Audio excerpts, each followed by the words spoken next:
Welcome to RBC's Markets in Motion podcast, recorded June 21st, 2023. I'm Lori Calvasina, Head of U.S. Equity Strategy at RBC Capital Markets.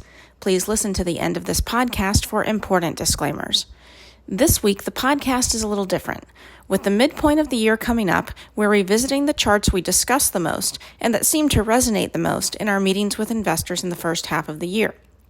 Although the S&P has now pulled ahead of our recently revised year-end 2023 S&P 500 price target of 4250, we've been north of the consensus tracked by Bloomberg on a median basis even before we raised it from 4100 several weeks ago.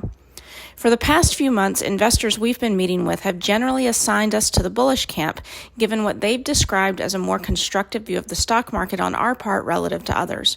We've joked back that we felt more neutral than bullish, but agree that we aren't part of the bearish camp. Our top charts, which we run through in today's podcast, help to illustrate why we've had this mindset. As for where we think markets are going now, most of our top charts are telling us that the rally may still have a little bit more room left in it, though one of our charts, which is sentiment-based, requires close monitoring as it may soon signal that the rally's gone too far. If you'd like to hear more, here's another 7 minutes. While you're waiting, a quick reminder that if you found this podcast and our research helpful, we'd appreciate your support in the Institutional Investor All-America Research Survey. Please vote for Lori Calvasina in the Portfolio Strategy category. Voting is open now and expected to stay open through June 23rd. Now the details. Top chart number 1. This is the chart that caused many equity investors to get more open-minded about the rally in our second quarter meetings. There's no doubt in our minds that our top chart in the first half of 2023 is the one that shows how the S&P 500 essentially ignored the 1945 recession coming out of World War II, another period of post-crisis normalization. We've written extensively about the similarities and differences between that period and today in a few different reports. The main thing to know is that back then the U.S. economy experienced a technical recession complete with a real GDP decline and job losses in 1945, when conditions started returning to normal and massive government support, in that instance fiscal as opposed to monetary, was withdrawn in a hurry. Private investment and consumption remain strong, echoes of the resiliency of consumers and corporate profits that have helped prop up stock prices today.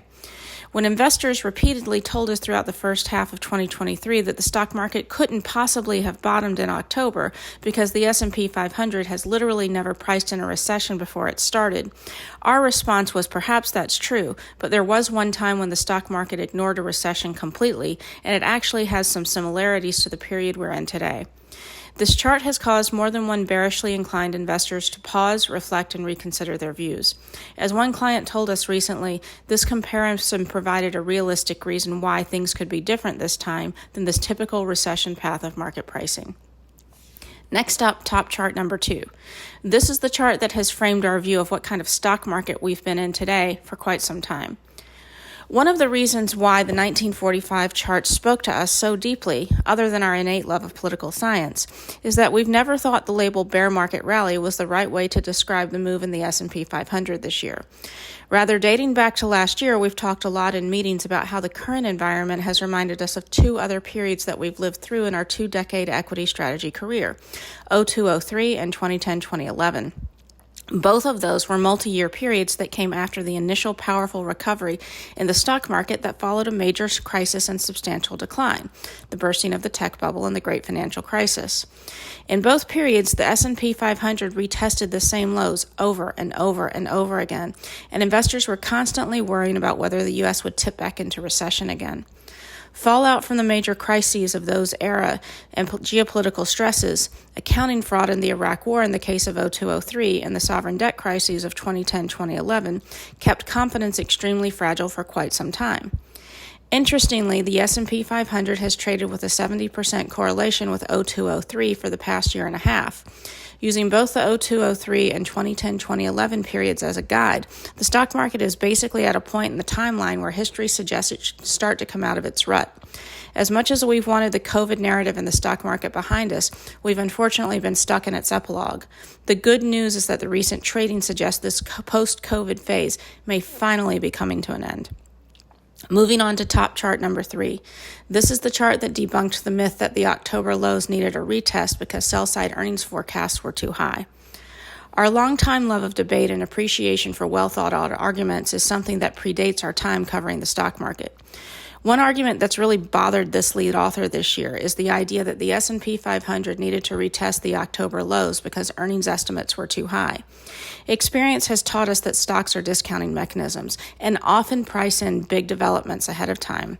We spent some time early this year studying the timing and duration of earnings downgrade cycles and stock market bottoms and found that stock prices tend to bottom 3 to 6 months before earnings forecasts on the sell side start to be mostly positive again. The timeline was admittedly off a little in 2023, with the S&P 500 not returning to positive revision territory until late May.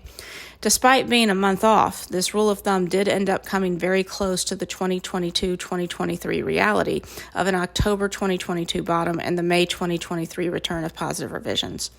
Importantly, growth sectors like tech that had been a major source of downward revisions in 2022 have helped lead the charge in the earnings revision recovery for the broader market this year.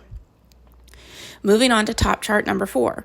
This is the chart that's argued against the idea that the S&P 500 deserves to trade at a 15-16 times PE. This chart could easily be in our top 5 discussed over the past 12 months, as we began talking about it a lot last fall. It's our S&P 500 PE model, which forecasts a year-end 2023 trailing PE for the S&P 500 index based on data going back to the 1960s.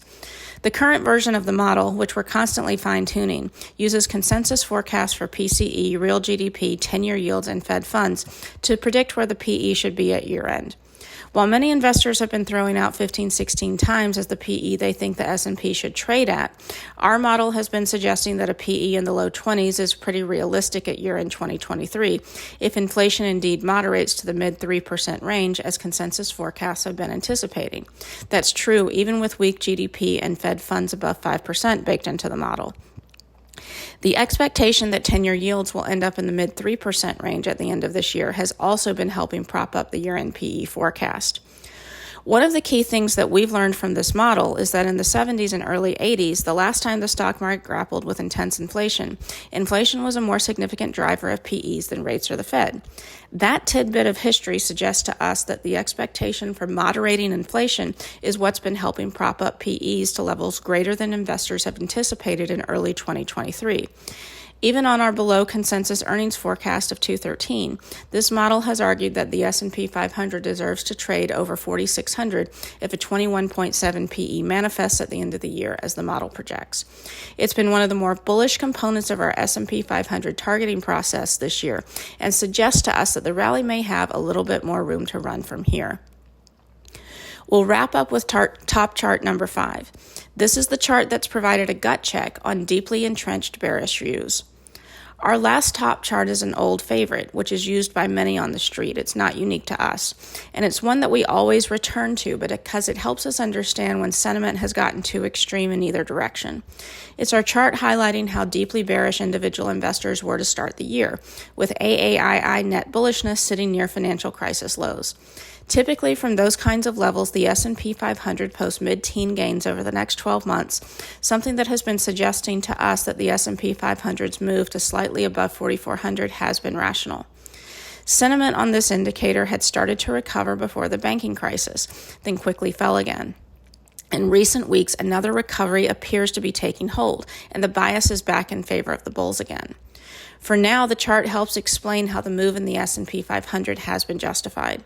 Admittedly, we're now watching it closely as we expect it to help signal when the rally has gone too far.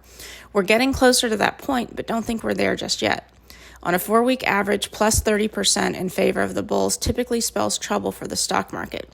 The latest unadjusted weekly data point has the bulls at plus 22%, with the 4-week average still down around 5%. For now, this chart helps to keep us in the constructive camp, but admittedly, we're not sure how long that's going to last. That's all for now. Thanks for listening, and be sure to reach out to your RBC representative with any questions. This content is based on information available at the time it was recorded and is for informational purposes only. It is not an offer to buy or sell or a solicitation, and no recommendations are implied. It is outside the scope of this communication to consider whether it is suitable for you and your financial objectives.